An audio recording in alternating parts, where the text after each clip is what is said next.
Antonov AN-225 Mriya is the largest airplane ever built by humans. Until 2022, it remained the absolute record holder of aviation. A six-engine strategic transport aircraft so massive that against its background any other airplane looks like a reduced copy. Even the flying machine for which it was created seemed next to it almost like a toy. Standing next to the AN-225 on an airfield, it is impossible to take it in all at once with your eyes. From the ground, you cannot see both the nose and the tail at the same time. The airplane is stretched to 275 feet from the nose to the tail unit. That is more than the wingspan of a Boeing 747. Its dimensions go beyond the limits of familiar perception. And this scale did not appear for showiness. It was needed for one task: to carry cargo that physically does not fit into any other airplane in the world. The first thing that immediately distinguishes the AN-225 from any other machine is its wings. The wingspan is 290 feet from tip to tip. That is wider than an American football field together with both end zones.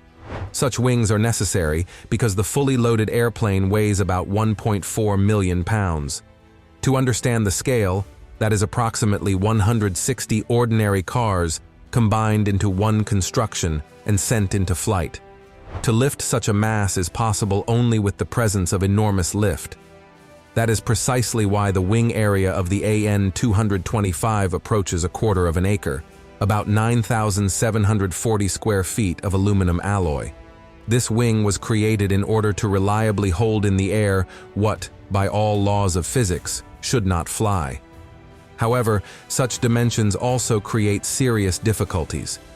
The wingtips are located approximately 145 feet from the pilot's cockpit to each side, far beyond the limits of direct visibility. Therefore, the cockpit is positioned high in the raised nose part of the fuselage. This gives the crew a view downward toward the edges of the taxiways, but even that is not enough. When moving near buildings, the airplane is always accompanied by wing walkers, people on the ground who control clearances where cameras and sensors are powerless. The tail section of the AN-225 became a separate engineering task. Ordinary airplanes use one vertical stabilizer responsible for directional stability. But the AN-225 was designed with the possibility of carrying external cargo on the upper part of the fuselage. One fin in such a case would be blocked and would lose effectiveness. The solution was a design with two vertical stabilizers installed at the edges of the horizontal tailplane. Each of them rises approximately 60 feet above the concrete surface of the airfield. That is the height of a six-story building. Such an arrangement ensures stability and controllability regardless of what cargo is placed between them. Under the wings of the airplane, there are 6 Ivchenko Progress D-18T turbofan engines, 3 on each side. Each of them produces thrust of about 51,600 pounds, which is comparable to the thrust of one engine of a Boeing 777. The total thrust reaches approximately 309,600 pounds. For comparison, a Boeing 747 with 4 engines produces about 266,000. The AN-225 is more powerful by approximately 16%, and this difference is critically important. The reason is the high bypass ratio. About 85% of the air entering the engine does not participate in fuel combustion. It is simply pushed backward by a huge fan, creating the main thrust. Only about 15% of the air passes into the hot section of the engine. There it is compressed in 14 stages of the compressor to a pressure exceeding atmospheric by approximately 24 times, mixed with fuel, and burned at a temperature of about 2,900 degrees Fahrenheit. The expanding gases rotate the turbines, which drive the front fan, closing the working cycle. 6 such engines, working together, create thrust sufficient to accelerate to takeoff speed an object the size of a small apartment building. Power at this level requires corresponding consumption. The fuel system of the AN-225 is designed for volumes that in themselves look like an engineering challenge. The airplane holds about 96,000 gallons of fuel. That is enough to fill almost 5 standard swimming pools. In cruise mode, the 6 engines consume approximately 4,200 gallons per hour.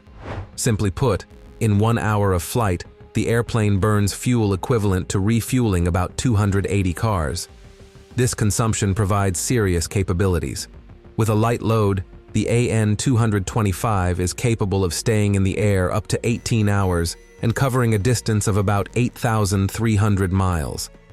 But at maximum load, the range sharply decreases to approximately 2,160 miles. That is enough for flights across continents, but already with mandatory refueling stops. For the AN-225, every additional pound of cargo directly reduces range. It is precisely this balance between mass, fuel, and distance that determines every mission long before the engines are started. Despite its size, the AN-225 is not a product of the modern era. Its history begins in the early 1980s during the Cold War period. The reason for creating the airplane was the Buran program. The Soviet Union was developing its own reusable spacecraft and faced the problem of transporting it.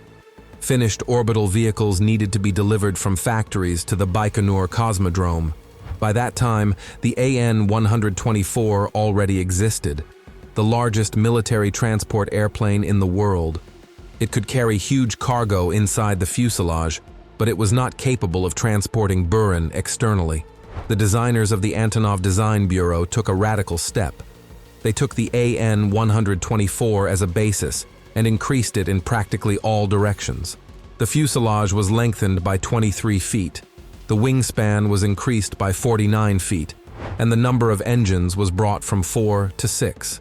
The new airplane first took to the air in December 1988, and already 3 months later, it performed a flight that became a symbol of an engineering era. The AN-225 delivered Buran to the Paris Air Show. These shots went around the whole world. A giant airplane carrying a space plane on its back became a clear proof that aviation can go far beyond the usual limits. However, transporting the shuttle was only a demonstration of capabilities. The true uniqueness of the AN-225 was hidden inside its fuselage. The cargo hold of the AN-225 remains the largest enclosed space ever lifted into the air. Its length is about 142 feet, width 21 feet, height 14 feet. This is a pressurized tunnel, longer than the fuselage of a Boeing 737 and wide enough that a cargo truck could move freely inside. The total volume of the hold reaches approximately 45,900 cubic feet. Such space is enough to place 16 standard 40-foot sea containers, laid in 2 rows of 8. These dimensions were created not for records, but for specific tasks.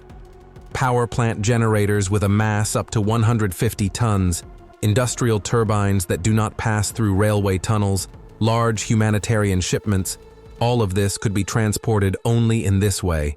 When the cargo absolutely had to fly and alternatives simply did not exist, the choice was obvious: the AN-225.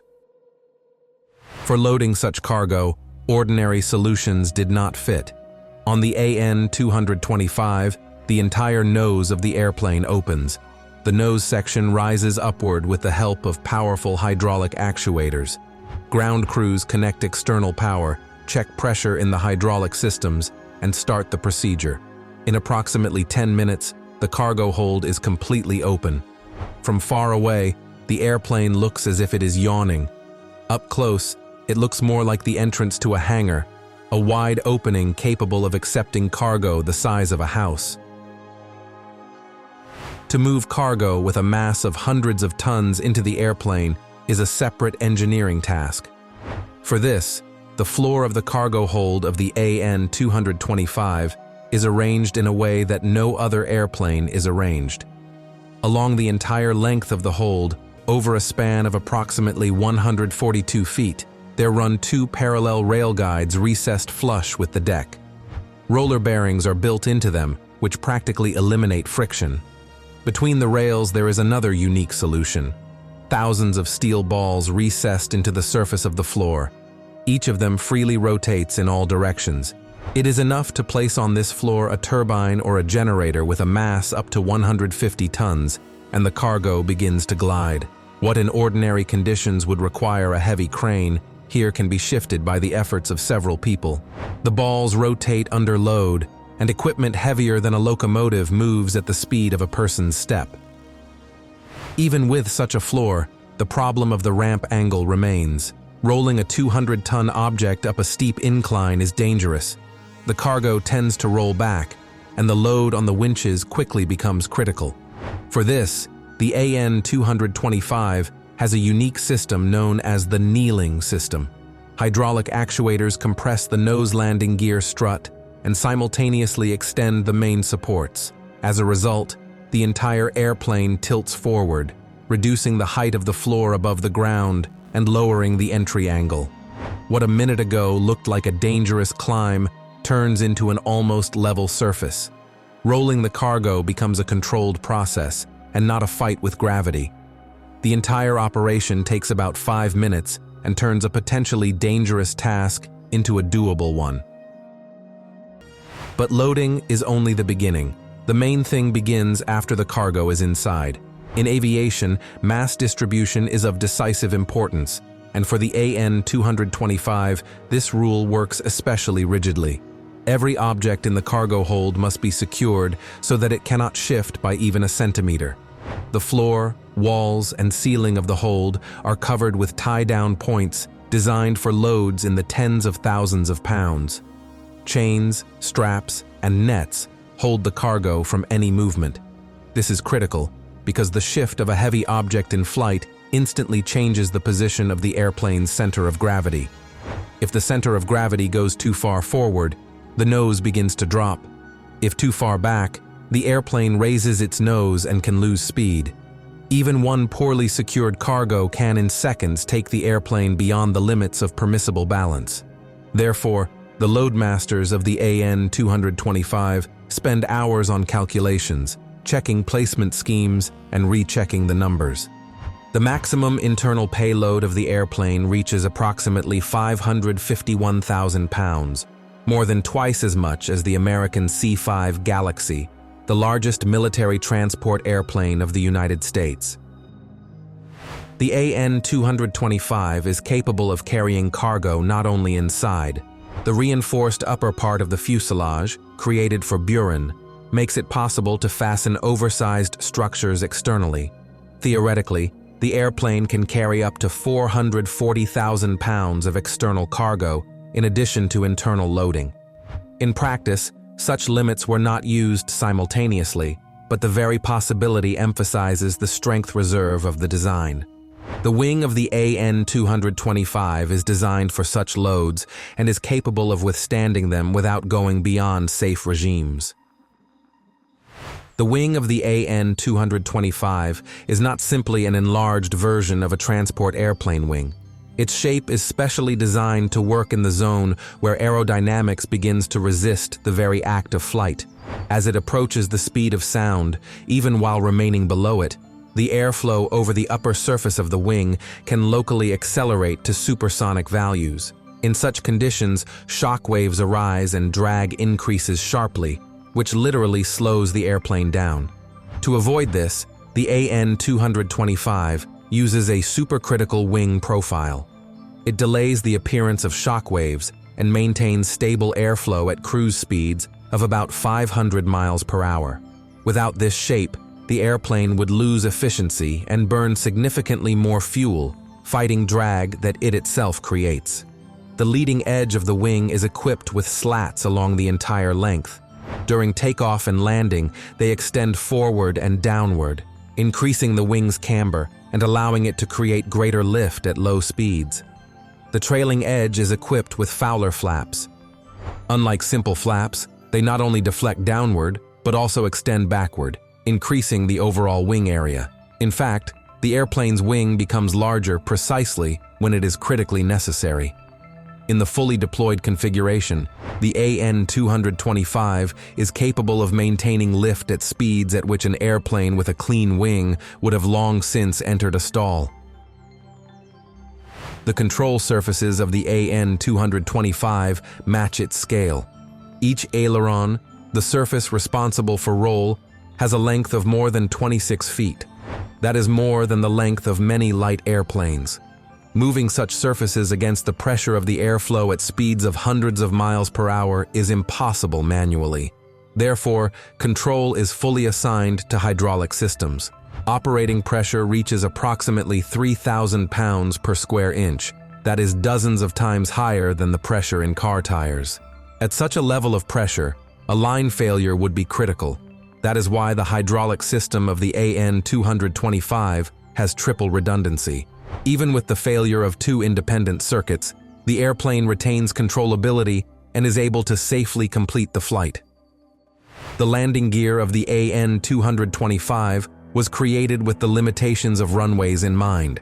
An airplane with a mass of about 1.4 million pounds resting on a limited number of wheels would simply destroy the concrete surface. The solution was a system of 32 wheels.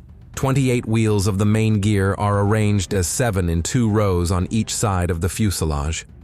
Another 4 wheels are located on the nose gear.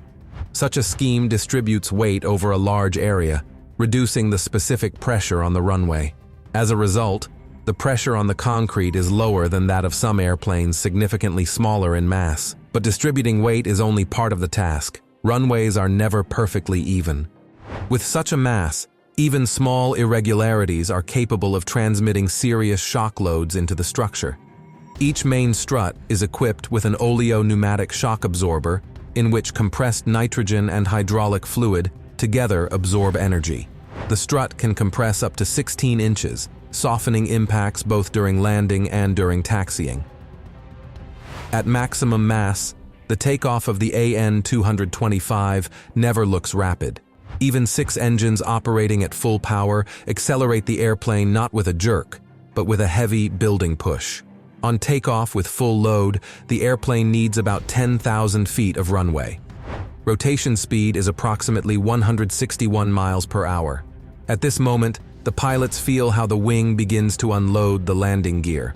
Pressure on the controls becomes lighter, reactions more noticeable. Liftoff occurs only after more than a mile of concrete remains behind. The AN-225 rises into the air slowly, trading speed for altitude at a rate of about 1,000 feet per minute. This is not a flashy jump. It is a methodical overcoming of gravity.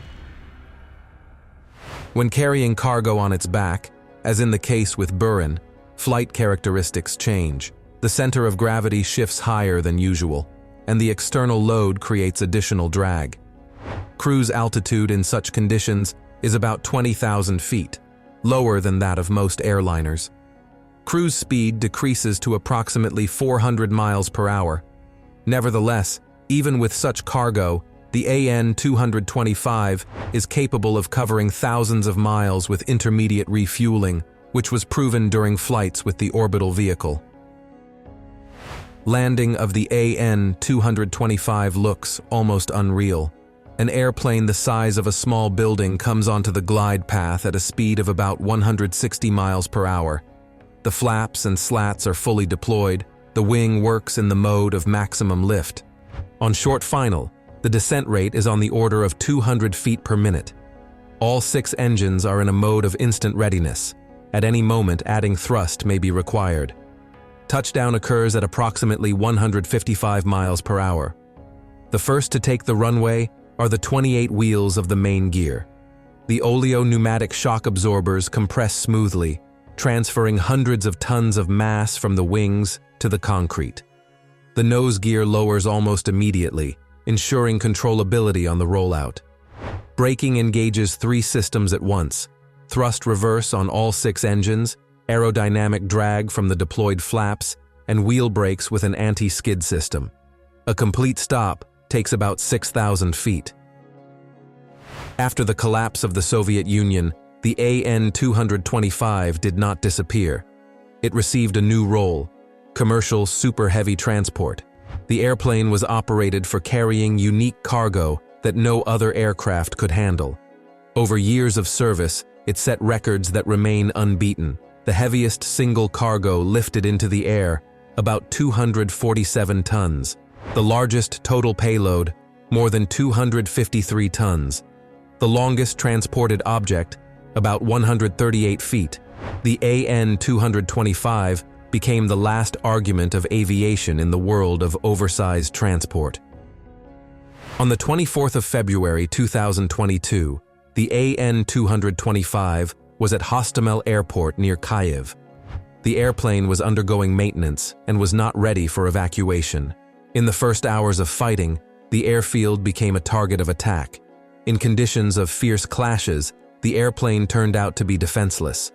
The AN-225 was destroyed in a hangar. On the 27th of February, the company Antonov officially confirmed its loss. The airplane that flew for 33 years and set records inaccessible to others ceased to exist.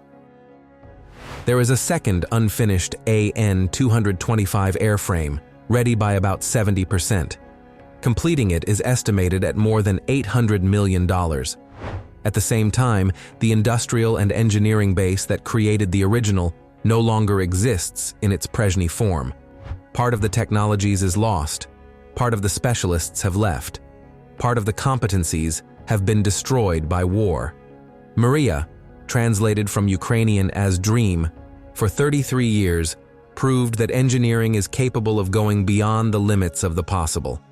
And its loss became a reminder that some achievements cannot simply be repeated.